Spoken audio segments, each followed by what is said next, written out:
Chapter ৩০২ আ clue. ছুটিতে থাকা সেই গোয়েন্দা ক্লাইন এবং অন্যদের দুপুরের খাওয়া শেষ হওয়ার পরপরই গ্রিন গার্ডেন স্ট্রিটে ফিরল। এর মানে হল তার অ্যাসাইনমেন্টও শেষ হয়ে গেছে। অ্যাডেল কোলোম্যানের অবস্থার দৃশ্যমান উন্নতি দেখে রগো কোলোম্যান পারিশ্রমিক মেটানোর সময় বেশ উদারতা দেখাল এবং তাদের চুক্তি করা ১০ পাউন্ডের সাথে আরও ৫০% বাড়তি টাকা সে দিয়ে দিল। একজন গহনা ব্যবসায়ীর কাছ থেকে এমন উদারতাই তো আশা করা যায়। তবে ওয়েস্ট বরো এবং এমপ্রেস বরোর অন্য মানুষদের সাথে তুলনা করলে তাকে খুব একটা ধনী বলা যাবে না। গ্রিন গার্ডেন স্ট্রিট শহরতলির বেশ কাছাকাছি আর গোরস্থান থেকেও খুব বেশি দূরে নয়। আমি যদি পুরো গতিতে দৌড়াই তাহলে ১০ মিনিটেই ওখানে পৌঁছে যেতে পারব। মিস বডিগার্ড না মিস শ্যারন খুব সম্ভবত একজন সিকোয়েন্স ৫ বিয়ন্ডার। সে ৩ দিনের জন্য ১,০০০ পাউন্ড পারিশ্রমিক নেয়, আর সেখানে আমি একজন সিকোয়েন্স ৭ বিয়ন্ডার হয়েও দিনে মাত্র ১৫ পাউন্ড পাই। আমাদের মাঝে এখনও বিশাল একটা পার্থক্য রয়ে গেছে। অবশ্য আমি যদি প্রতিদিন এমন মিশনে কাজ করতাম তাহলে বছরে আমার আয় হতো ৫,৪০০ পাউন্ডের বেশি, যা আমাকে মধ্যবিত্তদের একেবারে উপরের সারিতে নিয়ে যেত। এমনকি ব্যাকল্যান্ড ব্যাংকের শীর্ষ ম্যানেজারও বছরে ৫,০০০ পাউন্ড আয় করে। হে, এসব কেবলই আমার আকাশকুসুম কল্পনা। বেশিরভাগ গোয়েন্দাদের ক্ষেত্রেই কাজ আসে, খুব অনিয়মিতভাবে। আর সিকোয়েন্স ৬-এ উন্নতি করার জন্য আমার যে পরিমাণ বিয়ন্ডার উপাদানের প্রয়োজন তার দাম নিশ্চিতভাবেই ৩,০০০ পাউন্ডের বেশি হবে। শুধু এই কথা ভাবলেই আমার মাথা ব্যথা শুরু হয়ে যায়। সাধারণ মানুষের জন্য এটা বিশাল অঙ্কের টাকা, যা দিয়ে খুব সুন্দর একটা জীবন কাটিয়ে দেওয়া যায়। সুখবর হল, আমি যদি অ্যাক্টিং মেথড পুরোপুরি আয়ত্ত করেও ফেলি তারপরও সিকোয়েন্স ৭ পোষণ হজম করতে আমার ৬ মাস থেকে ৩ বছর পর্যন্ত সময় লেগে যাবে। এমনকি আমি যদি খুব দ্রুত একজন ম্যাজিশিয়ানের নিয়মগুলো বের করেও ফেলি তাহলেও আমি এই সর্বনিম্ন সময়টুকু হয়তো ১ থেকে ২ মাস এগিয়ে আনতে পারব। তাই এই উপাদানগুলোর খোঁজ পেতে এবং টাকা জমানোর জন্য আমার হাতে এখনও প্রচুর সময় আছে। দাঁড়াও, মিস জাস্টিসের কাছে আমি এখনও উমম, আমার ব্লেসড এখনও ৫,০০০ পাউন্ড পাবে। তবে ইদানিং তার আর্থিক অবস্থা খুব একটা ভালো যাচ্ছে না। আগামী কয়েক মাসের মধ্যে এত বিশাল অঙ্কের নগদ টাকা জোগাড় করা তার জন্য বেশ কঠিনই হবে। ক্লাইন ৩টি ৫ পাউন্ডের নোট পকেটে রাখল এবং মাথায় এসব নানা রকম চিন্তা নিয়ে ওয়েস্ট বরো থেকে বেরিয়ে এল। মিন্স্ক স্ট্রিটে ফিরে আসার পর সে খুব দ্রুত ব্যবহার করা কাগজের পুতুলটা পুড়িয়ে ফেলল এবং নতুন করে আরও ২টো পুতুল বানাল। সন্ধ্যার সময় সে স্টিম মেট্রোতে চড়ে ব্যাকল্যান্ড ব্রিজ ডিস্ট্রিক্টে চলে গেল এবং খবরের কাগজে দেওয়া নম্বর মিলিয়ে সেই বাড়ির দরজায় কড়া নাড়ল যেখানে আজ জমায়েতটা হওয়ার কথা। আগের কয়েকবারের মতোই সে তার মুখের উপরের অর্ধেক ঢাকা পরে এমন একটা লোহার মুখোশ পরল, গায়ে হুডওয়ালা কালো আলখাল্লা জড়িয়ে নিল এবং গ্যাদারিং অ্যাটেন্ডেন্টকে অনুসরণ করে অ্যাক্টিভিটি রুমে গিয়ে ঢুকল, যেখানে কেবল একটা মোমবাতি নিস্তব্ধভাবে জ্বলছিল। প্রথম দেখাতেই ক্লাইন বুঝতে পারল যে আজকের এই জমায়েতে উপস্থিত বিয়ন্ডারদের সংখ্যা আগের তুলনায় অর্ধেকেরও কম। আমি তো একেবারে ঠিক সময়েই এসেছি। বাকিরা কি দেরি করছে? এবার ক্লাইন আর তার হাঁটার ভঙ্গি পাল্টাল না, বরং একটা কোণ বেছে নিয়ে ধীরে সুস্থে সেখানে বসে পড়ল। কয়েক মিনিট পর বৃদ্ধ আই অফ উইজডম গলা খাঁকারি দিয়ে বলল, চলো আমরা জমায়েত শুরু করি। মনে হয় না বাকিরা আজ আসবে। এই কথা বলার পর সে এর ছোট্ট একটা ব্যাখ্যাও দিল।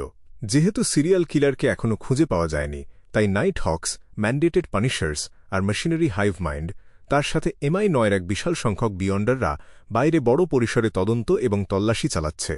এমন একটা পরিস্থিতিতে আমাদের বন্ধুদের বাইরে বের হতে বা জমায়েতে যোগ দিতে না চাওয়াটা খুবই স্বাভাবিক এবং সেটা বোঝাও যায়। সত্যি বলতে কি, আজকে যতজন মানুষ এসেছে তা দেখেই আমি বেশ অবাক হয়েছি। এটা তো জানাই কথা যে বিয়ন্ডারদের গণ্ডিও দুনিয়ার বাইরে নয়। চারপাশের চলতি ঘটনাগুলো তাদের উপরও ঠিকই প্রভাব ফেলবে। ক্লাইন চারপাশে তাকাল এবং দেখল যে মোটা মুখের ওষুধ প্রস্তুতকারক আজ অনুপস্থিত নেই। এটা দেখে তার মনটা সাথে সাথেই শান্ত হয়ে গেল।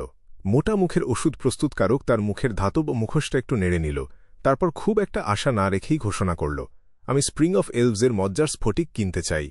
দাম নিয়ে আলোচনা করা যেতে পারে। আমার কাছে ওটা আছে। কোনো রকম দ্বিধা না করেই ক্লাইন বলল। সে কিছুটা চিন্তায় ছিল যে অন্য কেউ হয়তো এই বিয়ন্ডার উপাদানটা পেয়ে যেতে পারে, যার ফলে তার কাছে থাকা জিনিসের দাম কমে যাবে। যদিও বিয়ন্ডার উপাদানগুলো খুবই দুর্লভ ছিল এবং স্বাধীন চক্রগুলোতে একই জিনিস দ্বিতীয়বার ফিরে আসার ঘটনাও খুব কম ঘটত, তবুও এক্ষেত্রে কখনোই বেশি নিশ্চিন্ত হওয়া ঠিক নয়। আমি স্প্রিং অফ এলভসের মজ্জার স্ফটিক কিনতে চাই। মোটামুখের ওষুধ প্রস্তুতকারক মনে হল তার উত্তরটা শুনতেই পায়নি। সে কথাটার অর্ধেক বলেছে, এমন সময় হঠাৎ করেই তার কানে ব্যাপারটা পৌঁছাল। সে মাথা ঘুরিয়ে ক্লাইনের দিকে তাকাল এবং সাথে সাথে বলে উঠল, তোমার কাছে আছে। লোকটার জলজলে চোখের চাহনি ক্লাইনের কাছে একটু বেশি অস্থির মনে হল। সে কথা বলতে বলতেই তার কালো আলখাল্লাটা সরিয়ে একটা লোহার সিগার কেস বের করে আনল। খট! ক্লাইন সিগার কেসটা খুলল আর তার ভেতরে দেখা গেল সেই অনুজ্জ্বল ডিমের আকৃতির স্প্রিং অফ এলভসের মজ্জার স্ফটিক। যদি তোমার কোনো সন্দেহ থাকে তাহলে তুমি বৃদ্ধ মিস্টার আই অফ উইজডমকে দিয়ে এটা যাচাই করে নিতে পারো। ক্লাইন নিচু গলায় যোগ করল, এটার আসলে খুব একটা দরকার ছিল না, কারণ কোনো কিছু বিয়ন্ডের উপাদান কি না সেটা দেখলেই বেশ পরিষ্কার বোঝা যায়। এমনকি কোনো কিছু দূষিত হয়ে গেছে কিনা সেটাও খুব দ্রুতই ধরে ফেলা যায়। তবে কারো যদি রহস্যময় বিদ্যার জ্ঞানের অভাব থাকে তাহলে একটা বিয়ন্ডের উপাদান খুব সহজেই দেখতে একই রকম অন্য সাধারণ উপাদানের সাথে গুলিয়ে যেতে পারে। এমন পরিস্থিতি তৈরি হলেই কেবল যাচাই করার প্রয়োজন হয়। মোটা মুখের ওষুধ প্রস্তুতকারক এমনভাবে তাকিয়ে রইল যেন সে এমন এক সুন্দরী রমণীকে দেখছে যার জন্য সে এতকাল ধরে হাপিত্যেশ করেছিল। সে ক্লাইনের হাতে থাকা বিয়ন্ডার উপাদানটার দিকে একেবারে মন্ত্রমুগ্ধ হয়ে তাকিয়ে থাকল। কয়েক সেকেন্ড পর সে মাথা নেড়ে বলল, না, তার কোনো প্রয়োজন নেই। এটাই সেটা, এটাই সেটা। ক্লাইন তার ঠোঁটের কোণে হালকা হাসি রেখা ফুটিয়ে তুলল এবং নিজের দাম হাঁকাল। 300 পাউন্ড আর অ্যাপোথেক্যারি ফর্মুলার সূত্র। অ্যাপোথেক্যারি ফর্মুলার সূত্র, তার মানে এটা তুমি। মোটা মুখের ওষুধ প্রস্তুতকারক মুহূর্তের জন্য স্তব্ধ হয়ে গেল। তারপর অবশেষে বুঝতে পারল যে এই মানুষটা আসলে কে। এই সেই লোক যে তাকে দিয়ে খামোখাই ঘুমের ওষুধগুলো আনিয়েছিল। এর পরপরই তার বুকে একটা ধাক্কা লাগল, আর তার আফসোস চরম সীমায় পৌঁছালে সে আবেগভরে একটা দীর্ঘশ্বাস ফেলল। তুমি সত্যিই খুব ভাগ্যবান একজন মানুষ। আমি কেন ওই ভাগ্যের পথটা বেছে নিলাম না? আমি তো সেই king of yellow and black, যে সব সময় সৌভাগ্যকে নিজের হাতের মুঠোয় রাখে। ক্লাইন মনে মনে নিজেকে নিয়েই একটু মজা করল।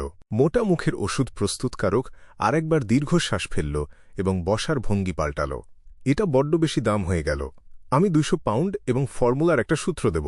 ফর্মুলার সূত্রটা হলো স্রেফ একটা উপরি পাওনা, কারণ আমি সেটার সত্যতা নিশ্চিত করতে পারব না। তাই 300 পাউন্ড, 1 পেনিও কম নয়। আমার মনে হয় অন্য কোথাও এটার বেশ চাহিদা আছে। ক্লাইন হাসল। এই দামটা আসলে বেশ ন্যায্য।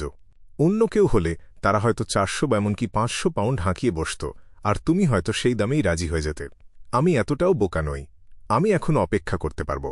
মোটা মুখের ওষুধ প্রস্তুতকারক গজগজ করতে করতে বলল, সূত্রটা বৃদ্ধ মানুষটা, মানে বৃদ্ধ মিস্টার আই অফ উইজডমকে দিয়ে যাচাই করে নেওয়া যেতে পারে।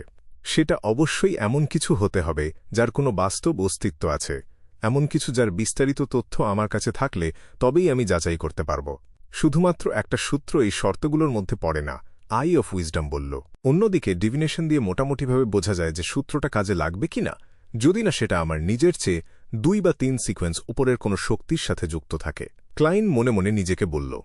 তবে একটা বিয়ন্ডের জমায়েতে সে কোনোভাবেই তার ডিভিনেশনের দক্ষতার কথা প্রকাশ করবে না। আচ্ছা ঠিক আছে, 300 পাউন্ড আর সাথে সেই সূত্র। তুমি সত্যিই খুব ভাগ্যবান। মোটা মুখের ওষুধ প্রস্তুতকারক একটা গভীর শ্বাস নিল এবং একগাদা মোটা টাকার বান্ডিল বের করল। তারপর সে নির্দিষ্ট পরিমাণ টাকা গুনল এবং গ্যাদারিং অ্যাটেন্ডেন্টকে একটা কাগজ আর কলম আনতে বলে লিখতে শুরু করল। সূত্রটা লেখা শেষ হওয়ার পর সে কাগজটা দুমড়ে মুচড়ে একটা বলের মতো বানাল এবং নগদ টাকা ও আরও কিছু জিনিসের সাথে সেটা গ্যাদারিং অ্যাটেন্ডেন্টের হাতে তুলে দিল। ক্লাইন গ্যাদারিং অ্যাটেন্ডেন্টকে তার দিকে হেঁটে আসতে দেখে হঠাৎ করেই বেশ অবাক হয়ে গেল। নগদ টাকা আর সেই সূত্রের সাথে সেখানে 4টে কাঁচের টিউবও ছিল, যা দেখে মনে হচ্ছিল একেবারে বিশুদ্ধ কোনো তরল দিয়ে ভরা। এগুলো কি? ক্লাইন বিভ্রান্ত হয়ে জিজ্ঞেস করল। তুমি কি ভুলে গেছ তোমার সেই ঘুমের ওষুধ, যে ঘুমের ওষুধ আমি বিশেষ করে তোমার জন্যই বানিয়েছিলাম? 1 বোতলের দাম 10 সলি, 4টের দাম 2 পাউন্ড, তাই নগদ টাকা আছে 298 পাউন্ড। মোটা মুখের ওষুধ প্রস্তুতকারক উত্তর দিল। তুমি যদি আমার এই ঘুমের ওষুধ নিয়ে সন্দেহ করো তাহলে তুমি এটা যাচাই করে নিতে পারো। আমি সত্যিই ভুলে গিয়েছিলাম। আমি ওই সব কিছুই করেছিলাম মিস শ্যারনের বিশ্বাস অর্জনের জন্য, আর এখন যেহেতু সে এখানে নেই তাই ঠিক আছে, হয়তো এই ঘুমের ওষুধগুলো অপ্রত্যাশিত কোনো পরিস্থিতি সামলাতে কাজে লেগে যেতে পারে। ক্লাইন কথা বলা থামিয়ে দিল, স্প্রিং অফ এলভসের মজ্জার স্ফটিকটা বের করে রাখল, জিনিসগুলো হাতে নিল, সবার সামনে টাকাগুলো গুনল এবং সেই হালকা মোমের আলোতেই সেগুলোর আসল কিনা তা যাচাই করে নিল। সব মিলিয়ে 298 পাউন্ড ঠিকই আছে। মানিব্যাগে আর কোনো টাকা ধরবে না দেখে ক্লাইন বাধ্য হয়ে নোটগুলো পেঁচিয়ে সরাসরি তার পকেটে ঢুকিয়ে রাখল। ঘুমের ওষুধগুলো সরিয়ে রাখার পর সে ভাঁজ করা কাগজটা খুলল এবং সূত্রের দিকে চোখ বোলাল। ব্রিজের দক্ষিণ দিকে রোড স্ট্রিটে হারভেস্ট চার্চে গিয়ে বিশপ উট্রভস্কিকে খুঁজে বের করো। তুমি যদি তাকে একটা মিশন শেষ করতে সাহায্য করো তাহলেই তুমি অ্যাপোথেক্যারি ফর্মুলাটা পেয়ে যাবে। হারভেস্ট চার্চ, এটা এই রাজ্যের চার্চ অফ আর্থ মাদারের অল্প কয়েকটা ক্যাথেড্রালের মধ্যে একটি। এই চার্চ দুটো বিয়ন্ডার পথ নিয়ন্ত্রণ করে, প্ল্যান্টার এবং অ্যাপোথেক্যারি। সূত্রগুলো বেশ ভালোভাবেই মিলে যাচ্ছে। ক্লাইন কাগজটা আবার ভাঁজ করতে করতে কথাটা ভাবল।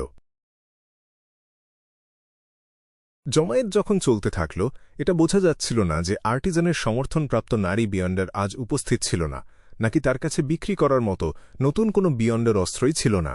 তার কোনো চিহ্নই সেখানে পাওয়া গেল না, যা ক্লাইনকে হতাশ করে তুলল। এখন যেহেতু তার হাতে 509 পাউন্ড আছে, সে চেয়েছিল নিজেকে খুব সুন্দরভাবে অস্ত্রে সজ্জিত করতে। অনেকগুলো লেনদেন বাতিল হয়ে যাওয়ার পর একটা টুলে বসে থাকা একজন লোক নিচু গলায় বলল, দুর্ভাগ্যবশত এই তদন্তের সময় আমার এক বন্ধু ধরা পড়ে গেছে। তাকে ম্যান্ডেটেড পানিশার্সরা লর্ড অফ স্টর্মসের একটা নির্দিষ্ট ক্যাথেড্রালে বন্দী করে রেখেছে। আমি তাকে উদ্ধার করার জন্য কয়েকজন সাহায্যকারী ভাড়া করতে চাই। আই অফ উইজডম সাথে সাথেই উত্তর দিল, স্ট্রে ডগ, এই চিন্তা মাথা থেকে ঝেড়ে ফেলো। একটা ক্যাথেড্রালের ম্যান্ডেটেড পানিশার্স আর সিল্ড আর্টিফ্যাক্টসগুলো এখানে উপস্থিত আমাদের সবাইকে ধ্বংস করে দেওয়ার জন্য একাই যথেষ্ট। তোমার বন্ধুর ভাগ্য ইতিমধ্যেই লেখা হয়ে গেছে। নিজেকেও ওই একই পরিস্থিতির ফাঁদে পা দিতে দিও না। স্ট্রে ডগ চারদিকে তাকাল এবং বুঝতে পারল যে কেউই তার কথায় সাড়া দিচ্ছে না। সে হতাশায় নিজের উরুতে সজোরে থাপ্পড় মারল এবং রাগে গড়গড় করে বলল, কিন্তু সে কি ভুল করেছিল? সে একজন চমৎকার চিকিৎসক। সে অনেক রোগীকে বাঁচিয়েছে আর কখনোই কারো কোনো ক্ষতি করেনি। শুধুমাত্র একটা পোষণ পান করে সে একজন বিয়ন্ডার হয়ে গেছে বলে তাকে এমন একটা জায়গায় বন্দী থাকতে হবে যেখানে কখনো সূর্যের আলো পৌঁছায় না। এমনকি তাকে কি ম্যান্ডেটেড পানিশার্সদের পরীক্ষার গিনিপিগ হতে হবে? কেন কেন? স্ট্রে ডগের সেই যন্ত্রণায় ভরা প্রশ্নগুলো পুরো ঘরে প্রতিধ্বনিত হতে লাগল। এমনকি সেই মোটা মুখের ওষুধ প্রস্তুতকারক, যে কি না এক মুহূর্তও নিজের মুখ বন্ধ রাখতে পারে না, সেও একেবারে চুপ করে রইল। দীর্ঘশ্বাস। ক্লাইন, যে কি না একসময় একজন অফিসিয়াল বিয়ন্ডার ছিল, সে কেবল মনের গভীরে একটা গভীর দীর্ঘশ্বাসই ফেলতে পারল।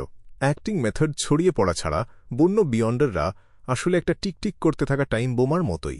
কিন্তু যদি অ্যাক্টিং মেথড সবার মাঝে জনপ্রিয় হয়ে যায়, তাহলে পরিস্থিতি আরও বেশি বিশৃঙ্খল এবং রক্তক্ষয়ী হয়ে উঠবে। কারণ দিন শেষে laws of beyonder characteristics, indestructibility and conservation বলে একটা ব্যাপার তো আছেই। এমন একটা ভারী এবং গুমোট পরিবেশের মাঝেই জমায়েতটা শেষ হয়ে এল।